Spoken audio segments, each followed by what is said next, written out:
All right, guys, we wanted to talk today about training intent and how this can be used as a progression. When we think about progressing or regressing exercises, we commonly think about adding or redacting some sort of implement or a piece of equipment or changing the height of the surface, whatever the case may be. But today we wanted to just talk about how we can take the exact same exercise, do it the exact same way, just change the tempo or the cadence of the movement and how that can be a progressive element. So starting out here, we have slow eccentrics. So with this, we're looking predominantly at motor control, time under tension, positional stability, and for some cases, just introducing an exercise, right? So when we think about eccentrics, first thing that normally comes to mind is doing heavy overloads for a bench press or a back squat. But what about a young athlete who doesn't know how to do a push-up or a body weight squat, right? We can add an eccentric tempo to that and have it be a progressive aptitude for them at that point, right? So we don't need to just think in terms of overload. Eccentrics have another application to them as well. One of the other big ones is isometric positioning. I think we all know how important those can be, but particularly when it comes to really learning the movement and understanding what the adaptation we're trying to drive is. I think isometrics are the most underutilized, and we're very quick to chase our percentages, chase our force velocity curve spectrums and trying to hit specific sets, reps, whatever. But I know especially with my youth athletes and even myself, I've been trying to use a lot more position work in isometrics just to really get more out of less. Number 3 here, we have dynamic effort. So really we can consider this for a lot of cases just a standard movement or a standard concentric tempo. But with the strength speed being the focus here, sometimes we want to take some of the weight off of the movement that we're doing and just try to add a little bit more deliberate speed. Remember, coaching is coaching. So if we instruct the athletes, hey, we're going to take this down about 10 or 15 pounds, not because you're doing it incorrectly or wrong, but because I want to have more velocity intent with the movement, we're going to get a different response from that. So it may seem like it's either the same or it may even seem regressive, but in some cases, speed is warranted and it's a progressive aptitude of movement. So the last one, or next one, is explosive and reactive type of strength, or speed strength. I just made a post about this recently. It's very, very tempting to want to go heavier, especially things like the Olympic lifts. And while I do agree they have a lot of applications in both the athletic world and just general population and Olympic lifting sports, probably the best thing we can do for our athletes is dropping some of the load and really emphasizing velocity, because at the end of the day, there's very little weight in their sports. Even if we're talking about sport like football or rugby, there is only so much carryover, and I think we can get a lot more out of a lot less by emphasizing the speed aspect of those lifts and specifically the positions within those speeds.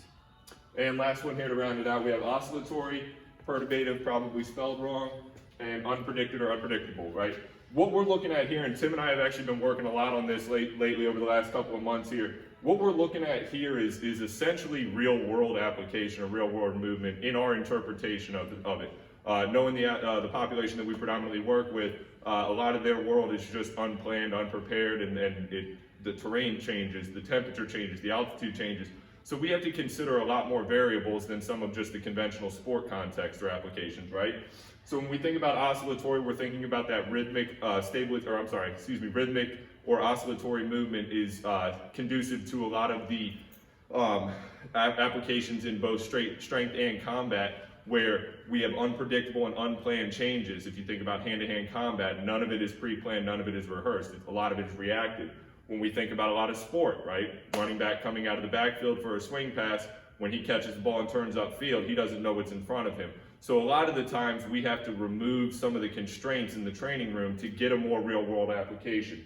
Perturbative being very similar to oscillatory. Again, we're thinking about those dynamic inertia wave loads and things of that nature. And then the unpredicted, we can consider that to basically be agility, right? Having them moving in a various direction, and then boom, on a drop of a dime, having to change direction or change where they're going. So a lot of these things here, we think about and we implement often in training. We just don't really label it or term it. So what we wanted to get across with this post is, don't think about progression as adding something or doing something different all the time. Sometimes it's doing the same thing with a different intent.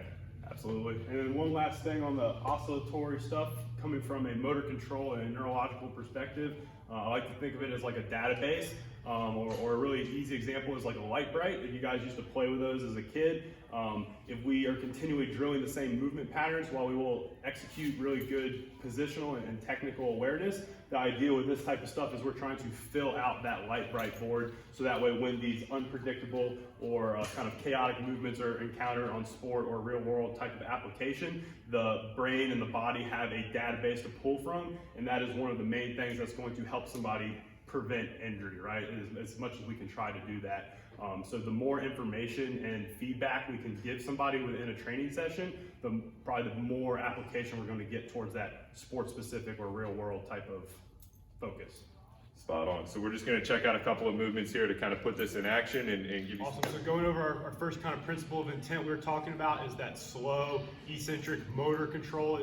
The more time and space we can give the body to learn that movement, and the greater time under tension that we can create, the more adaptation we can drive. We know all these things from various sources and scientific literature, but it's really overlooked when we go to try to press sets and reps and weight, and even with push-ups, weight band, change weight, especially with young athletes. The quickest thing I am to do is just do the negative. It'll get more negatives than all good push-ups.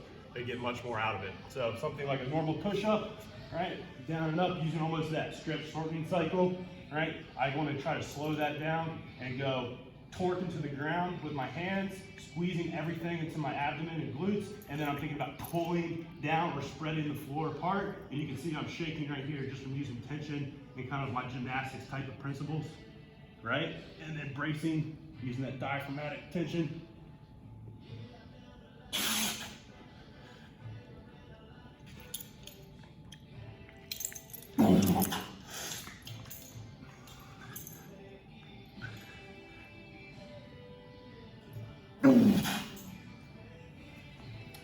So as you can tell, intent is something that we need to coach. It's really easy to just get wrapped up on the external focus, but at the end of the day, if it's not being internalized by the athlete, the adaptation is not going to be driven. Next one is an overspeed push-up, especially if we have someone who can't do a full dynamic type of clap or plyo push-up. I like to use the band for assistance. It also kind of, one, helps with the rhythm and timing, and two, it helps lighten the load on the way down and help with that reactive stretch shortening cycle, and try to teach an athlete who doesn't quite have the strength or speed for it to implement it into their database.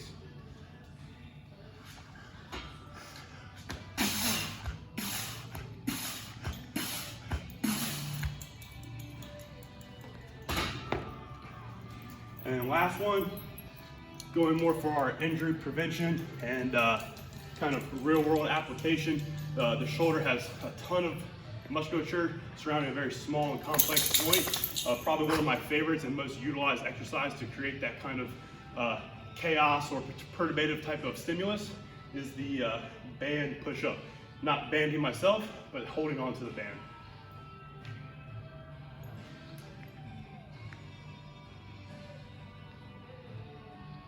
And my goal here is trying not to let it wobble as much. If I just try to do push-ups, it's going to bounce. Or maybe I want that, right? Depending on what I'm trying to go for. The other thing I like about it is there's variability within the space. I can squeeze the band together, or I can try to drive the band apart, or I can even add some variation to that.